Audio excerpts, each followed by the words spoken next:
Cerita dimulai dengan Adam Cray, Adam yang hidup sederhana sebagai peternak lebah di desa terpencil. Ia tinggal bersama seorang teman bernama Parker, pemilik rumah tempatnya menetap. Parker sangat baik hati dan bahkan meminta Adam untuk makan malam bersama.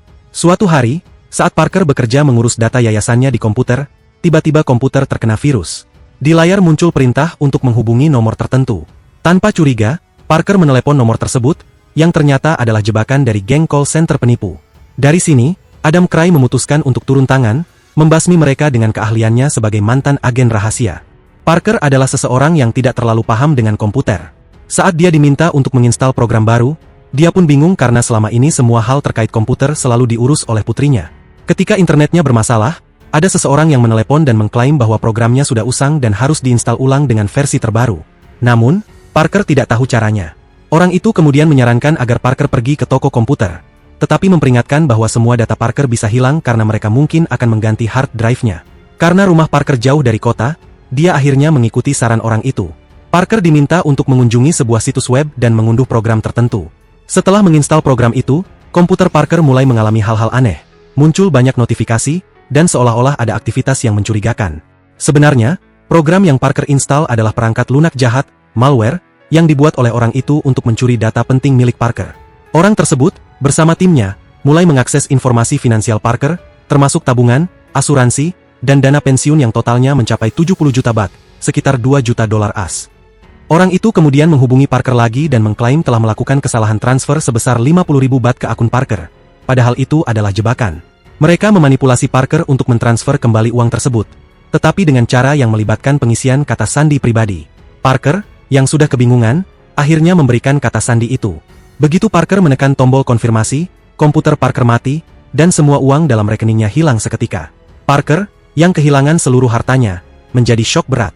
Sementara itu, para penipu bersorak gembira seperti baru saja memenangkan lotre besar. Parker hanya bisa duduk dan menangis, menyalahkan dirinya sendiri karena terjebak dalam penipuan itu.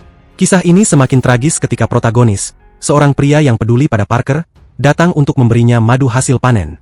Namun, saat tiba di rumah Parker yang gelap gulita, dia menemukan sesuatu yang aneh.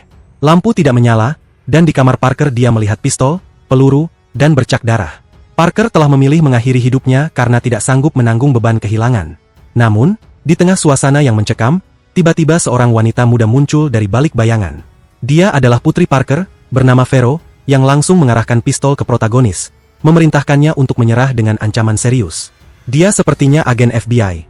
Dia mengenakan borgol pada Adam. Adam bertanya, "Apa yang kamu lakukan di rumah ibumu?" Dengan nada sedih, Adam berkata, "Verona, aku turut berduka." Verona bingung sebelum dia menoleh dan melihat ibunya, Parker, yang tergeletak tak bergerak di kursi dengan luka tembak di kepalanya.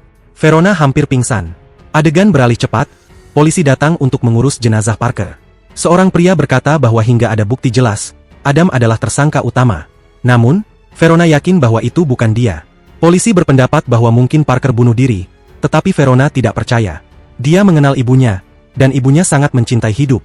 Dari sudut pandang manapun, Adam terlihat seperti pelakunya, seorang pria kulit putih besar yang memegang pisau di rumah ibunya. Polisi meminta informasi dari Adam, tetapi dia hanya diam. Dia tidak berkata apa-apa. Verona langsung bertanya, "Kamu siapa, dan apa yang kamu lakukan di rumah ibuku?" Adam menjawab jujur bahwa dia datang untuk mengantarkan madu. Dia adalah seorang peternak lebah yang menyewa gudang dari Parker dengan kontrak resmi. Dia mengetuk pintu, tetapi tidak ada yang menjawab. Dia melihat mobil Parker terparkir di luar, lalu alarm kebakaran berbunyi. Polisi lain memuji penjelasannya yang detail dan bertanya apakah dia pernah bekerja di lembaga hukum. Adam hanya berkata, "Saya hanyalah seorang peternak lebah." Meski begitu, dia tetap ditahan dan dibawa ke mobil polisi. Malam itu, Verona memeriksa gudang dan menemukan bahwa Adam memang seorang peternak lebah. Ketika dia melihat catatan keuangan ibunya, dia menyadari bahwa uang ibunya hampir habis. Verona mulai percaya bahwa ibunya mungkin bunuh diri karena ditipu seseorang.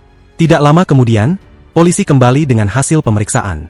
Tidak ada bekas bubuk mesiu di tangan Adam, tetapi ada sidik jari Parker di pistol. Tampaknya memang ini kasus bunuh diri.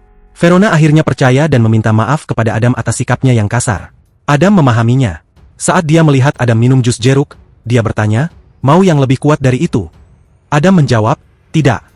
Namun, dia bersedia menemani Verona berbincang.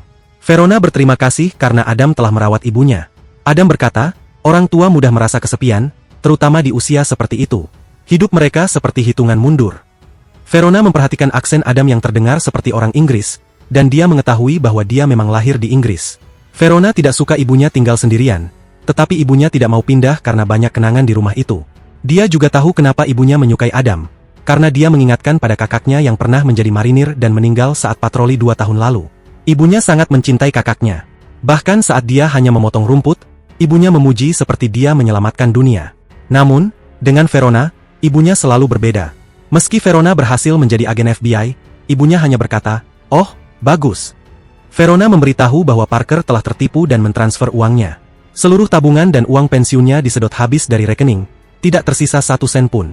Parker, yang merupakan seorang pendidik dan direktur organisasi untuk anak-anak, kehilangan $2 juta akibat penipuan itu. Ketika mendengar hal ini untuk pertama kalinya, Adam langsung bertanya siapa pelakunya. Setelah berbicara dengan unit kejahatan siber, diketahui bahwa kelompok penipu ini telah beroperasi selama 2 tahun, tetapi hingga kini mereka belum tertangkap. Bahkan jika tertangkap, masih perlu membangun kasus untuk dibawa ke pengadilan. Pengacara pembela berargumen bahwa para korban, yang kebanyakan lansia, secara sukarela mentransfer uang kepada orang asing. Adam menggelengkan kepala, menyatakan bahwa menipu uang dari orang tua sama buruknya dengan mencuri uang anak-anak, bahkan mungkin lebih kejam. Menurutnya, jika anak-anak disakiti, orang tua dan orang lain akan melindungi mereka. Namun, saat orang tua disakiti, mereka sering ditinggalkan sendirian tanpa ada yang peduli atau melindungi. Tapi Verona peduli. Ia bertekad menangkap geng penipu ini dan berbicara dengan serius bahwa ia akan memastikan mereka ditangkap. Adam harus memeriksa lebah miliknya malam itu, meskipun ia tidak tidur semalaman. Ia membawa madu untuk Parker, sekaligus sebuah kotak berisi perangkat komunikasi rahasia. Ia menghubungi seorang wanita bernama Rosaria dan langsung ditanya, "Bukannya sudah berhenti, ya?" Meski ia telah pensiun, Adam meminta bantuan untuk melacak seseorang. Rosaria mengatakan itu mudah, tapi Adam menjawab bahwa ini tidak semudah yang dia kira, bahkan FBI pun belum bisa menangkap mereka. Namun, Rosaria menyatakan bahwa timnya lebih hebat dari FBI. Beberapa waktu kemudian, Rosaria berhasil mendapatkan informasi. Adam memuji keahlian mereka. Meskipun geng penipu ini sangat cerdas dan mampu menipu orang di seluruh dunia, mereka masih bisa dikalahkan. Ia menerima lokasi target dan segera bertindak. Adam langsung pergi ke sebuah perusahaan besar bernama United Delta, membawa 2 tangki bensin. Ketika 2 petugas keamanan menghentikannya, ia dengan dingin berkata bahwa ia akan masuk dan membakar tempat itu. Petugas mencoba melawan, tetapi dalam sekejap mereka dilumpuhkan. Dengan keterampilan yang luar biasa, jelas Adam memiliki latar belakang yang tidak biasa. Ia masuk ke dalam gedung sambil membawa bensin, memberitahu seorang pegawai wanita untuk memperingatkan semua orang karena gedung itu akan terbakar. Pegawai itu, meski kebingungan, mematuhi perintahnya. Adam kemudian mencapai ruangan tempat geng penipu berkumpul dan dengan tegas berkata, "Dengarkan baik-baik. Ucapkan bersama saya, kami tidak akan lagi menipu uang dari orang-orang lemah dan rentan." Namun, situasi ini tampaknya akan berlanjut ke konfrontasi berikutnya. Atau mungkin mereka peduli. "Bro, siapa sih dia ini?" Ditambah lagi, dia tertawa, "Jadi aku harus kasih pelajaran." Adam mengambil ponsel salah satu dari mereka dan memukulkannya ke wajah orang itu hampir 10 kali. Semua orang langsung kaget dan terdiam. Adam menyuruh mereka mengulangi ucapan sebelumnya, dan kali ini mereka menurut. Agar semua orang menepati janji mereka, Adam mengancam akan membakar tempat itu. Dia mulai menuangkan bahan bakar, membuat semua orang di ruangan itu panik dan melarikan diri. Lalu muncullah Garnet, si penipu yang telah mengambil uang Parker. Wajahnya terlihat ketakutan saat menghadapi Adam. Garnet bertanya, "Apa yang kau lakukan? Ini gila." Adam menjawab dengan tenang, "Aku adalah seorang peternak lebah. Kadang aku harus melindungi sarang, dan kadang aku perlu menggunakan asap untuk mengusir tawon." Garnet hanya bisa melongo bingung sebelum akhirnya berkata, "Pukul dia," dan langsung terjadi perkelahian sengit antara kedua belah pihak. Adam menunjukkan betapa mematikannya dia. Dalam waktu singkat, 4 penjaga Garnet tumbang. Namun, Adam tidak menyakiti Garnet. Sebaliknya, dia menyambungkan kabel listrik ke bahan peledak. Begitu ada pelanggan yang menelepon, "Tempat ini akan meledak," katanya, sebelum pergi meninggalkan Garnet yang bingung. Garnet akhirnya melarikan diri juga. Tak lama, seorang pria menelepon, dan Adam pergi dengan mobilnya, sementara kantor tersebut terbakar habis. Cerita beralih ke perusahaan besar bernama Danforth Enterprise yang berbasis di Boston, perusahaan yang mengelola pusat panggilan, call center. Pemilik perusahaan memiliki seorang putra bernama Kay, yang sifatnya seperti anak orang kaya manja. Garnet menelepon Kay untuk menyampaikan kabar buruk. Ada pelanggan yang sangat marah. Kay tidak terlalu peduli dan menyuruh pengacaranya menangani masalah itu. Namun, kali ini berbeda, ada seorang pria yang menyerbu penjaga mereka seolah-olah mereka hanyalah tisu, lalu meledakkan seluruh gedung. Nilai gedung itu mencapai $30 juta, dan Kay marah besar. Dia bertanya, siapa pelakunya? Sebut namanya. Tapi Garnet tidak tahu, karena Adam tidak pernah menyebutkan namanya. Kay lalu meminta bantuan kepada For, seorang mantan agen CIA, dengan berpura-pura bahwa seorang temannya menjadi korban ledakan gedung dan ingin tahu siapa pelakunya. For menolak dan menyarankan agar polisi yang menanganinya. Akhirnya, Kay memutuskan untuk menyelidiki sendiri. Dia memulai dengan mencari pelanggan terakhir yang tertipu. Setelah menemukannya, dia membentuk tim untuk menghancurkan pelaku dan menggunakan Satya untuk menyelesaikan tugas itu. Sementara itu, Verona, salah satu sekutu Kay, jatuh sakit setelah serangan itu, tetapi kemudian Willy, teman dari FBI, menghubunginya untuk menunjukkan sesuatu. Itu adalah kondisi perusahaan United Delta, yang baru saja dihancurkan oleh Adam. Willy menjelaskan bahwa semua kamera pengawas dihancurkan, tetapi ada saksi mata, seorang karyawan wanita, yang mengatakan bahwa pelaku adalah pria berusia sekitar 40-an. Dia membawa tong minyak dan menghancurkan gedung itu. Adam kemudian kembali ke rumahnya, di mana dia merawat lebah-lebahnya. Garnet terus menyelidiki sampai akhirnya dia menemukan rumah Parker. Awalnya dia tidak yakin, tetapi setelah melihat truk milik Adam, dia tahu dia menemukan orang yang dia cari. Dia sedang melarikan diri, saat itu sang pahlawan menghancurkan perusahaan Garnet. Untuk membalas dendam, Garnet menyerang dengan melepaskan seluruh sarang lebah. Sang pahlawan kembali ke gudang dan menyadari bahwa dia sedang diikuti, jadi dia mempersiapkan segalanya untuk menghadapi mereka. Ketika kelompok Garnet tiba dengan 3 orang tambahan, mereka berteriak, "Kamu tidak bisa lari lagi." Tidak lama kemudian, sang pahlawan muncul dan mulai membunuh anggota Garnet satu persatu dengan cara yang sangat tenang. Mereka mati dengan cara berbeda-beda, sementara Garnet memohon untuk berdamai. Tapi sang pahlawan tetap kejam. Garnet bahkan kehilangan kelima jarinya. Adegan berganti ke FBI. Verona mendapat kabar bahwa rumah ibunya telah dibakar, dan ditemukan mayat seorang penjaga keamanan di sana, yang membawa kartu identitas bekerja untuk perusahaan United Delta. Willy menduga bahwa pria yang membakar perusahaan itu adalah orang yang menyewa gudang dari ibu Verona. Namun, Verona masih ragu. Sementara itu, Garnet yang berdarah-darah di dekat jembatan menelepon seseorang bernama Kay untuk melaporkan kegagalannya. Dia mengatakan bahwa musuhnya telah memotong jarinya. Kay marah dan ingin tahu siapa pelakunya. Tapi Garnet hanya tahu bahwa itu adalah seorang peternak lebah. Sebelum dia selesai berbicara, sang pahlawan muncul, memukul wajahnya, mengikatnya di mobil, lalu melepaskannya ke sungai, membunuhnya. Sang pahlawan mengambil ponsel dan bertanya, "Aku sedang berbicara dengan siapa?" Orang di ujung telepon menjawab bahwa dia adalah pemilik perusahaan bernilai jutaan yang baru saja dihancurkan. Sang pahlawan berkata, "Aku akan menghancurkanmu juga." Orang itu mengancam balik, tapi sang pahlawan meremehkannya, berkata bahwa suaranya masih seperti anak-anak dan mungkin belum sempat membuat surat wasiat. Adegan kembali ke Wallis, yang sedang menonton berita tentang sang pahlawan yang membunuh 7 penjaga bersenjata lengkap hanya dengan tangan kosong. Wallis menyadari sesuatu. Dia mengatakan, jika seorang peternak lebah bilang akan membunuhmu, dia tidak akan berhenti. Namun, Kay meremehkan, berkata, dia cuma peternak lebah, kenapa begitu merepotkan? Wallis menjawab dengan nada serius bahwa dia pernah bekerja di CIA selama 35 tahun, dan sang pahlawan mungkin menjadi ancaman terbesar yang pernah mereka hadapi. Sementara itu, FBI mulai menghubungkan semua petunjuk. United Delta adalah salah satu geng call center yang dikendalikan oleh perusahaan pusat. Namun, mereka tidak punya informasi apapun tentang sang pahlawan, seolah-olah dia adalah hantu tanpa rekening bank, kartu kredit, atau catatan perjalanan. Bahkan sidik jarinya tidak terdaftar dimanapun.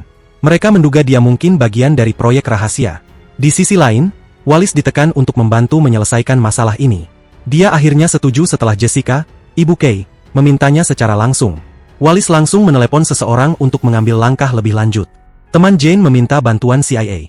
Ini adalah masalah mendesak, mereka sedang mencari seorang peternak lebah yang telah menyebabkan kekacauan. Jane mendengar kabar tersebut dengan sedikit khawatir dan juga mengetahui bahwa kemungkinan sudah banyak korban meninggal. Dia mencoba menyelidiki dan menemukan mayat Garnet, yang terikat pada sebuah truk yang tenggelam di air. Jarinya hilang semuanya di salah satu tangan. Jane menelepon Warrach, namun Warrach, sang mantan pahlawan, sudah lama pensiun. Situasi berubah, tampaknya peternak lebah adalah bagian dari organisasi rahasia. Jika seseorang telah pensiun, mereka bisa dieliminasi, dan organisasi peternak lebah ini memahami masalah tersebut. Mereka akan menangani situasi ini, sehingga Warrach tidak perlu terlibat lagi. Namun, mereka mengingatkan untuk berhati-hati karena peternak lebah ini sangat berbahaya dan seharusnya sudah ditangani sejak lama. Di sebuah organisasi rahasia bernama Rosaria, yang pernah berhubungan dengan Warrach, mereka menerima permintaan dari Jane untuk mengeliminasi sang mantan pahlawan. Mereka setuju dan mengatakan bahwa tugas ini akan menjadi menarik. Saat itu, Warrach sedang mengisi bahan bakar ketika sebuah mobil menabraknya, diikuti oleh seorang pembunuh wanita yang dikirim oleh organisasi peternak lebah. Dia menembaki Warrach, namun Warrach berhasil menghilang. Mobil polisi datang, namun sang pembunuh tetap menembaki. Warrach muncul kembali untuk melawan. Dia tahu siapa wanita itu, dan wanita itu juga tahu tentang Warrach. Dia mengatakan bahwa jika sudah pensiun, seharusnya Warrach tetap diam. Mereka terlibat pertempuran sengit. Meskipun wanita itu memiliki kemampuan, dia masih belum sebanding dengan Warrach. Dia menembaki secara membabi buta, tetapi Warrach menggunakan botol berisi lebah untuk membakar wanita itu hingga tewas. Setelah itu, dia memotong jari telunjuk wanita itu, mengambil mobil seseorang, dan pergi. Saat Warrach kabur, pom bensin meledak. Jane menelepon Warrach, mengatakan bahwa dia tidak bisa menyelesaikan masalah ini. Warrach tidak terkejut. Jane memberitahu bahwa organisasi peternak lebah telah memutuskan untuk bersikap netral dan tidak ikut campur. Warrach marah, mengatakan bahwa dia akan menyelesaikannya sendiri. Sementara itu, FBI datang untuk menyelidiki sisa-sisa pom bensin yang meledak.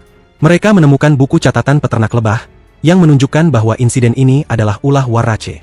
Jalan yang dilalui Warrach mengarah ke Boston. Warrach kemudian menyewa mantan anggota unit khusus SEAL dan tentara terlatih untuk melawan salah satu mantan peternak lebah yang telah pensiun. Warrach juga menceritakan sejarah organisasi peternak lebah, yang merupakan proyek rahasia yang telah beroperasi selama 10 tahun untuk melindungi sarang lebah, yaitu negara mereka. Namun, mantan peternak lebah ini, Dam, telah menyebabkan kekacauan besar. Dibandingkan dengan unit SEAL, kemampuan Dam jauh di atas mereka, tetapi jika banyak anggota SEAL bekerja sama, mereka mungkin bisa mengalahkannya. Pemimpin tim ini adalah Peace. Sementara itu, di Verona, wakil direktur FBI menelepon, meminta pertemuan darurat. Pada saat yang sama, Warrach kembali ke organisasi lamanya, menggunakan jari wanita yang telah dia lawan untuk memindai dan masuk. Dia mengambil data hingga mengetahui lokasi perusahaan call center milik Star United di Boston. FBI memprediksi bahwa perusahaan itu adalah target berikutnya. Call center langsung dihubungi Jackson, yang bertanya apakah ada yang diperlukan. Nea meminta semuanya, termasuk unit SWAT dan analis. Di tempat United, mereka semua sama saja. Mereka bekerja dalam tim untuk menipu uang dari warga setempat, bahkan bersaing siapa yang bisa menipu paling banyak. Suasana sangat ramai, sementara di luar, tim SWAT FBI berjumlah sekitar 10 orang bersiap menyerbu masuk. Namun, mereka dihentikan oleh Terry yang menunjukkan surat perintah dari gubernur, menyatakan tempat itu tidak menerima siapapun lagi. Terry dan timnya masuk untuk membantu dan meminta semua orang keluar. Tetapi Nea tidak mau dan memutuskan untuk menelepon bosnya dulu. Sementara itu, tim FBI sedang berdiskusi hingga Adam masuk menawarkan metode gas asap untuk membuat mereka keluar. Kepala tim bingung dan bertanya, "Kamu ini siapa?" Mereka memerintahkan anak buahnya menangkapnya. Namun, Adam langsung bertindak cepat, mengalahkan sekitar 10 orang FBI hanya dalam sekejap. Meskipun begitu, dia hanya membuat mereka terluka ringan. Setelah selesai, dia memerintahkan mereka untuk melanjutkan tugasnya, meski Terry memperingatkan bahwa ini adalah perintah dari Washington. Namun, dia tidak peduli, karena bekerja untuk Washington sama saja bekerja untuknya. Ini soal uang yang sangat besar.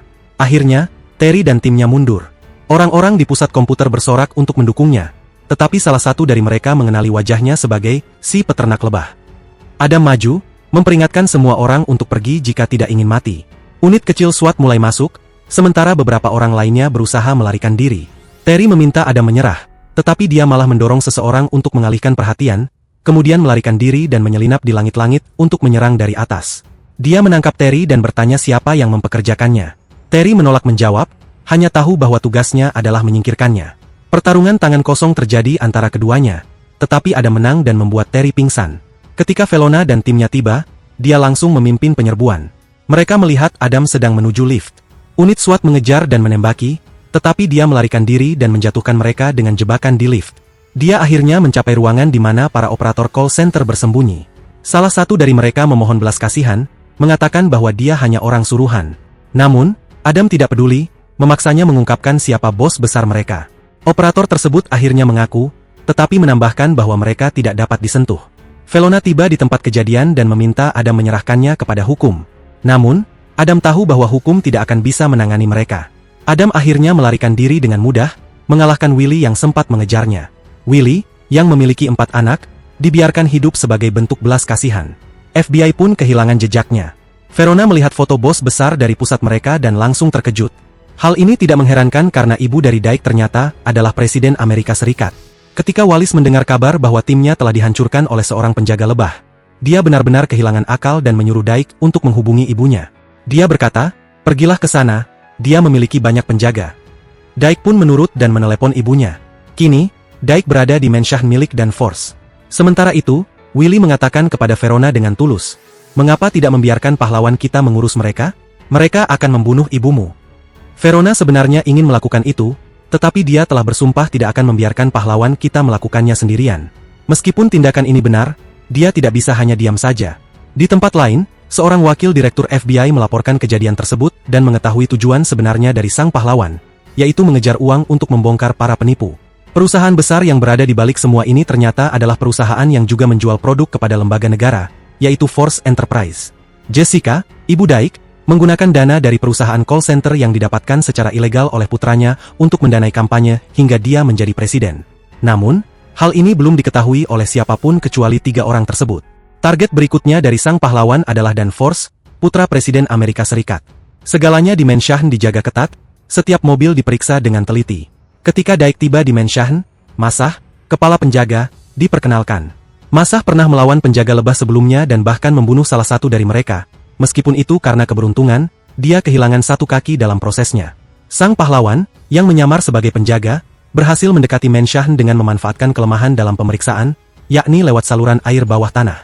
Dia menyelinap masuk dan bersembunyi di bawah mobil. Saat seorang penjaga memeriksa mobil, pahlawan kita menangkap penjaga itu, menyamar sebagai dirinya, dan menyusup ke pesta seperti tamu undangan biasa. Di dalam pesta, Verona menyadari bahwa Jackson, wakil direktur FBI, sedang bersama Jessica, seolah-olah ingin memberitahunya rahasia Daik dan rencana serangan sang pahlawan. Sebenarnya, Jessica tidak pernah tahu bahwa putranya menjalankan bisnis call center ilegal. Ketika pahlawan kita menunjukkan dirinya kepada Verona, dia segera memberitahu semua orang. Para penjaga menyerbu masuk, tetapi pahlawan kita tampaknya menyerah dengan mudah, seolah-olah dia memiliki rencana. Masah ingin membunuhnya, tetapi Verona melarang, mengatakan bahwa dia tidak bersenjata. Masah, dengan sinis, bertanya kepada pahlawan kita, "Kamu ingin menjadi lebah atau tidak?" Pahlawan kita tersenyum dan berkata, "Saya ingin menjadi lebah." Dia lalu menekan tombol untuk meledakkan mobil yang telah dipasangnya bom sebelumnya. Sementara itu, Jessica berdebat dengan putranya tentang tindakannya yang melanggar hukum. Daik membela diri, mengatakan bahwa dia hanya ingin mendukung posisi ibunya. Di sisi lain, pahlawan kita mulai menghadapi siapa saja yang menghalanginya, menyerang tanpa ampun. Sesampainya di ruang Daik, baik unit SWAT maupun penjaga Daik hampir tidak bisa melakukan apa-apa. Adam bergerak dengan sangat cepat, serangan yang akurat, dan memiliki daya tahan yang luar biasa.